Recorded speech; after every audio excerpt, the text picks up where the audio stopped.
Hello again, everybody. Zack Attack is here with the Atakline for Monday, August the 27th, 2012. All right, let's kick off with gigs. I got back from a 2-week break. I returned with 2 gigs on Saturday. I had a gig at Stony Creek for Crediton Hospital Medical Center.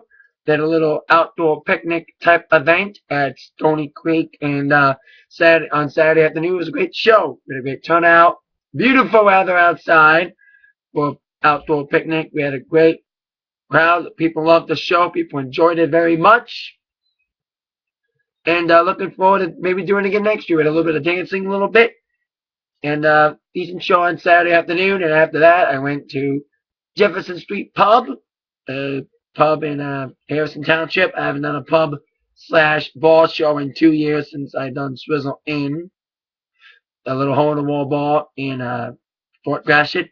Well, Jefferson Street Pub is what I like to refer as Swizzle on steroids. Swizzle was like this hole in the wall little establishment with a couple TVs, people drinking and playing pool. It was this place, Jefferson Street Pub, is like I said, Swizzle on steroids. Big place. It's still like a hole in the wall, but more established hole in the wall than Swizzle. More classier, somewhat. But anyway, great show. Jefferson Street Pub. It was my debut show. Hope to come back. Combination of rock, pop, a little country, and rap here and there. We had a bunch of 40-year-old people getting drunk and dancing to Bad Company AC/DC. A lot of weird requests, but we got through them all. Great show. Great crowd. Hope to come back there very soon. There you go. Great 2 shows to come back on with Jefferson Street Pub and Crediton at Stony. I got 1 gig this week. That'll be, of course, Women High School football tailgate. First one of the year against Chip Valley since, well, first comes to worst, I'm not doing Peach Fest. So there you go. Now, on with your number 1 movie in America this week. Still number 1, but not making shit. Of course, I'm referring to The Expendables 2. With not a lot of competition this week and another hot weekend, the event, Expendables 2, only made $13 million on probably one of the worst weekends of the summer. Like I said, not a lot of competition.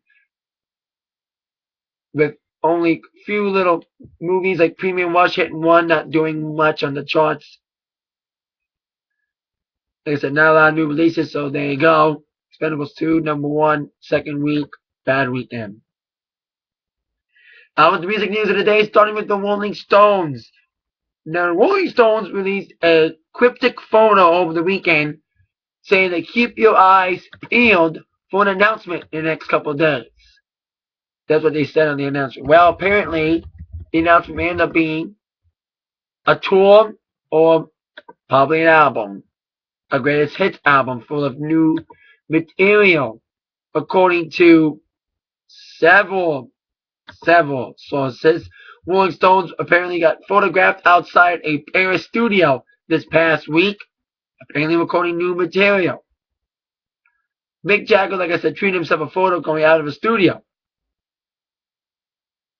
He said they had fun in the studio this week. So we'll see what happens with the announcement, whether it's going to be an announcement for greatest hits album or a tour. Who knows, but indeed, the Stones are planning to announce something.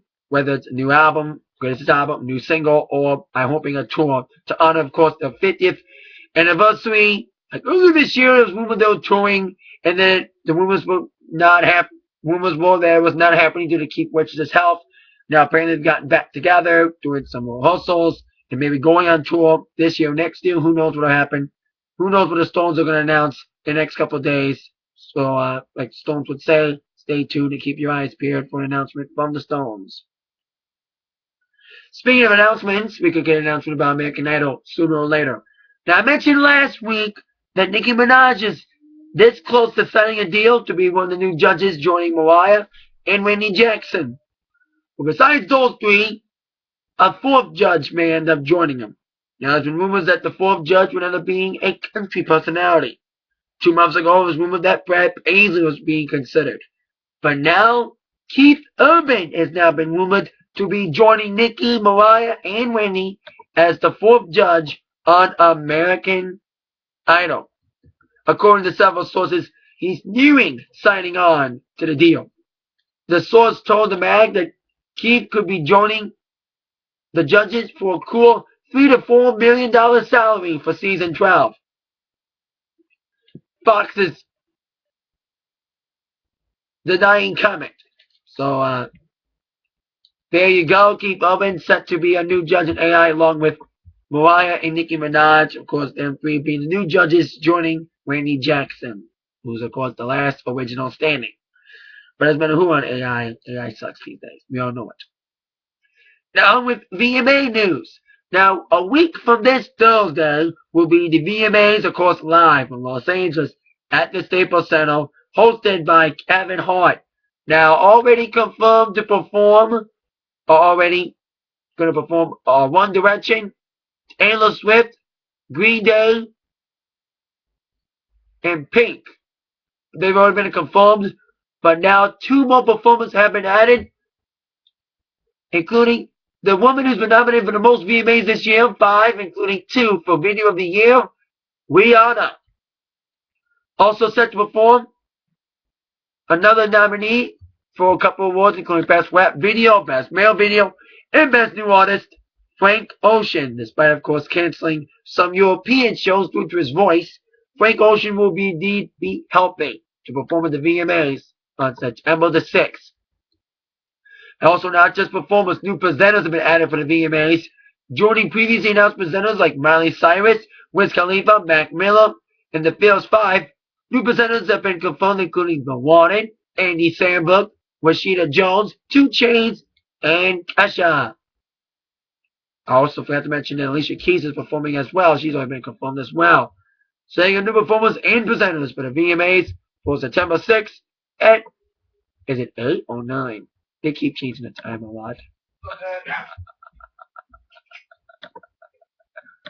At 8, 7 Central, only on MTV, the home of Jersey Hall. I mean, sure. So the VMAs, new performers and presenters announced. Now, on with sports news, starting with UFC. Wow, what a wild and crazy weekend it was for UFC. Now, I mentioned on Thursday Atakline that the UFC 151 card that was set for this Saturday was canceled due to an injury sustained by Dan Henderson. And of course, also due to John Jones denying to fight Chael Sonnen with an 8 days notice. So last Thursday it was announced that John Jones was set to fight Lyoto Machida for UFC 152. But just a day following that announcement, Lyoto Machida was the one pulling out of that fight. So the new UFC 152 main event is now going to be John Bones Jones taking on Vitor Belfort. It's weird that they're getting the middleweights to fill in for the light heavyweights. But there's no one left in the light heavyweight division. John Jones is beating everybody in that division, but besides Dan Henderson. So there you go. John Bones Jones taking on Vitor Belfort on September 22nd at UFC 152 being made. Wow, that's, like I said, it was a wild weekend with the whole 151 being canceled on Thursday. And Jones Machida 2 announced for 152 on Thursday. And of course, the next day, Friday, being Jones and Belfort now. So it's kind of a weird weekend for UFC, up and down with a lot of changes. So there you go. Bones and Vitor Belfort for the light heavyweight championship official UFC 152 in Toronto, Canada. On pay-per-view, of course. So there you go. Wild weekend for UFC. Now, on with WWE Raw preview for the night. Of course, a couple weeks before Night of Champions on September 16th. And of course, another 3-hour walk. I think everyone's saying 3 hours sucks. I thought 3 hours would be a good thing, but unfortunately, 3 hours has been like, ugh. Kind of a mixed bag for 3 hour walk. I'm still trying to get the hang of it, but it's been like almost a month now. So it's like a month this week. So, Raw 3 hours is kind of like almost an epic fail, some would say.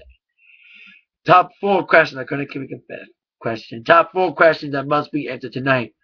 Question number 4. What's next for Dolph Ziggler? Of course, last week, Dolph Ziggler beat Chris Jericho, sending him packing from the WWE after 2 great matches at SummerSlam and Raw last week. Who will Ziggler feud with next before eventually cashing in? Now, he indeed teased cashing in the Money in the Bank this past Friday on Smackdown before getting RKO'd by Randy Orton. So maybe Orton and Ziggler could do a feud. So we'll see what happens there. Question number 4. What will go down with Triple H tonight? Now, Triple H is confirmed to show up on Raw tonight to announce his future with the WWE following his butt whooping last week at SummerSlam. Now, he wasn't on Raw last week. Shawn Michaels appeared saying that he thinks Triple H may be done, should be done. People are saying he's not done.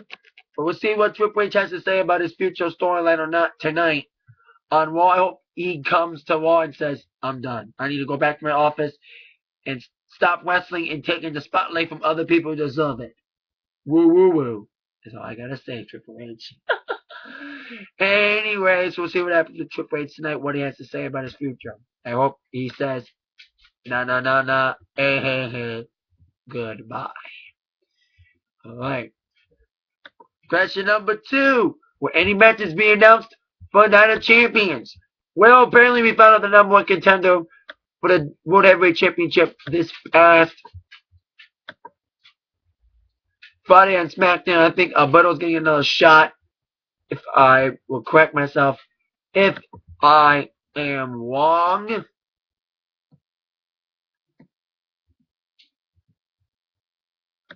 Gotta check the results of SmackDown. Make sure I'm right and not wrong on who's gonna face Sheamus next, possibly on Night of Champions.